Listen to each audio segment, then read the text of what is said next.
I'm sorry, one of the Djinns is going crazy? Make sure you guys smash the crap out of that subscribe button so you guys do not miss out on more content. You know, you would think that the Djinn, the disarray of rituals, might be the one that's going crazy because it makes it so that the ritual summon monster is unaffected by trap cards. And I mean, we're getting a little bit skimpy on listings, 21 of them. Kind of emphasizing a little bit more of a heavier price point on this. And for some reason, you know, very few of them have actually rotated. But that's not the one that's interesting right now. It's the Demolisher of rituals. This is the one that the ritual monster cannot be targeted by card effects of the other player. Right now, you're very skimpy on the, what is this, the super rare from Astral Pack 7, pushing up to like the $13 mark. Now, I mean, what's our sales history on this? Somebody had something very interesting come up that they learned about very recently, because it looks like a lot of these $10 copies just got swooped off of the market very, very recently. But, you know, let's come on down here to some of the other ones. More of the cheaper ones I can see. The MP Common, are we also in the same boat for this guy? You had a couple of sales, but nothing really too crazy worth mentioning. But then, you know, still come on down here, you know, the one that's still banned, obviously. But the, you know, emphasis on some of these, it's very interesting. The Duelist Alliance Common still coming in very, very cheap. And once again, you know, you can still see that same level of pickup here being emphasized. So interesting to see a Djinn back in the spotlight in 2026. Now, we talked about Hyperinvoked Aeon really just kind of gassing itself up and kind of trying to leave the stratosphere right now. We have 11 listings on this with $38 with, you know, a couple of dollars in change on these. But these are expensive. Pushing on up to the $45 mark for these. I mean, now for a Starlight Rare, $45-ish doesn't seem like a lot, but in the grand scheme of things, when your secret rare down here is already starting, you know, you have an $11 with 99-cent shipping, pushing up to the $15 mark now, and starting to escalate along the tracks, yeah, it's going to start to get a little bit more expensive as time goes on. So I guess be aware that Branded is the one that is also using this card. It's not just the standard main culprits in the room that are looking at Aeon and going, you know, this card is broken. What you're seeing here is more of an emphasis on, you know, why this card is particularly valuable and why it has the meta application that it actually has. It's because, you know, when you put a super poly target into existence that can rip things out of the extra deck, of course players are going to start to gravitate towards this. Pharaonic Advent. This is a card that we knew was going to be a problem.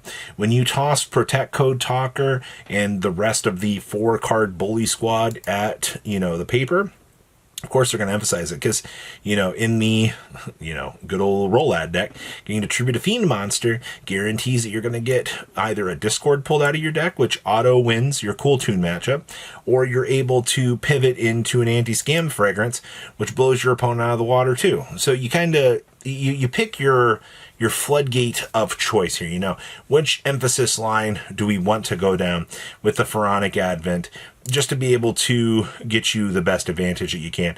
Also looks like you can get the cheaper versions. The super rares are coming in at 15 cents. This is what I like, right? You know, when we're looking at these things, the cheaper alternatives are usually a little bit easier to work with. And obviously, you know, just get a big order, toss one in for 20 cents, call it a day.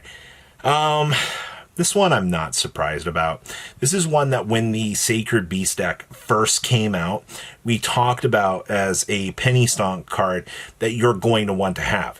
And, you know, time kind of went on. It didn't really do anything, but this card allows you to banish from the hand, field, or graveyard the fusion materials listed on a Phantasm fusion monster, and then special summon that fusion monster from your extra deck, ignoring its summoning conditions. And then you take no battle damage from attacks involving the monster special summoned by this effect. And obviously, if you control Uriah, Haman, or Ryzeal, your opponent cannot activate card effects in response to this card's activation. the fact that this still works with the new Sacred Beast stuff, allowing you to get the Banish, get the established big boss monster on the field, and then just kind of tear through any opposition that the opponent has. That's great. That was the whole point of, you know, this card. It's old support that bridges in with the new, that you don't exactly have to use the, you know, old stuff to be able to work with. Thank you, Modern Era Card Design. S-Force Chase. Well, I guess this is a time to go through the bulk and actually dig this up. You know, we talk a lot about the S-Force deck because Loveless just keeps sending me infinite replays with the deck. So, you know, means that we continue, or we're going to get to see more variations of that deck. But I mean, this targets face-up cards your opponent controls up to the number of S-Force monsters you control at different names. Return them to the hand. So that's a pretty big bump off of the field. But, you know, if you can get a 5 for 5 on this, it's pretty good. Now, if an S-Force monster control would banish a card of cards from the hand to activate its effect, we can banish this card from the graveyard instead. So you get a massive field bounce, which, as I have been able to see, I think that deck can put up 3 to 4, you know, bodies at a time. And this also guarantees that, you know, it's up to the number. So if your opponent puts 2 bodies on the field while you have 4 bodies established, you can do a full bounce with this. And also the fact that this allows a replacement-esque effect to take place for you to be able to use the S-Force a little bit more sparingly, I think is kind of nice. But yeah, a couple dollars for these is pretty interesting. And this never got a reprint for some reason. A lot of the S-Force stuff just kind of got tossed in a dumpster somewhere, which, I mean, granted, it was deemed as a very failed archetype for the beginning of its life, which is kind of sad, actually, because I thought the archetype had a lot of, it seemed very cool, but, you know, here we are. Spell Power Mastery. Duh. Konami still has not done Zoroark. They've not really done Endymion for the lore yet. So that just kind of leaves this card sitting in the back burner, being a discussion point of, you know, when do we Endymion? You know, how do we actually see, you know, the cards that we are waiting for actually getting the power up? And obviously, you know, this card getting searchability and distributing abilities of spell counters themselves. Absolutely amazing card. But yeah, this is the super rare. It's actually paywall behind the Order of Spellcaster Structure deck, which, sayonara, I wish you know, out of curiosity, what is an Order of the Spellcaster Structure deck sealed at?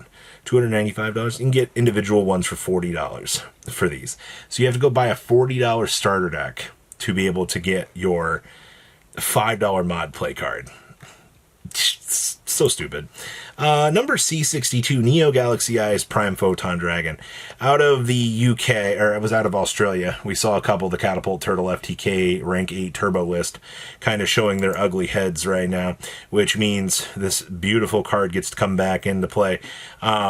This is still kind of hard to make. I mean, you can also exceed some of this by using a number a regular number 62. You're not hard making this ever, but it's a free detach, make 3 attacks, and then if he has a Galaxy Eyes Photon Dragon, it's unaffected by a monster effects and gains attack equal to the combined level and ranks of attached materials. So you do get some pretty naughty effect upgrades with this, which is an emphasis for destruction. Bispheres. Wow. These are a lot cheaper than I remember them being. $24 for light play unlims? No, obviously, you know, if you are dealing in the first eds, there's a $40 light play, which I don't think is too terrible. 58, and then you hit 100. But I mean, in terms of your sales, you had one light play at 39, a near min at 40, and those were just fairly recently. So these aren't even like too crazy. Also, Ryzeal cards. Hey, look, Detonator 74. Hey, look, 85 Duo Drive. Sword is back at 75. Ice is 60. You know, Quarter Century 30 on up to 50. Yikes. As you can see here, our Ryzeal cards are back on the move, and they are not going to be stopping anytime soon, though Ryzeal Cross is now pretty cheap. ESR detonators look like they're going up now. Ugh, that's a little bit rough. Plasma holes are also very cheap now, but for what this splashable package is now for this, being a rank 4 turbo piece, yeah.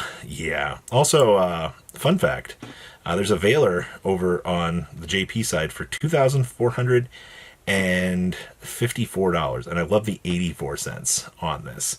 But one of them for the JP side, very beautiful card. honestly. But definitely a cool little equivalent to see. But what do you guys think? Please leave a comment down below, tell me what you guys think, and I'll see your beautiful faces back here in day, guys. Patrons, thank you.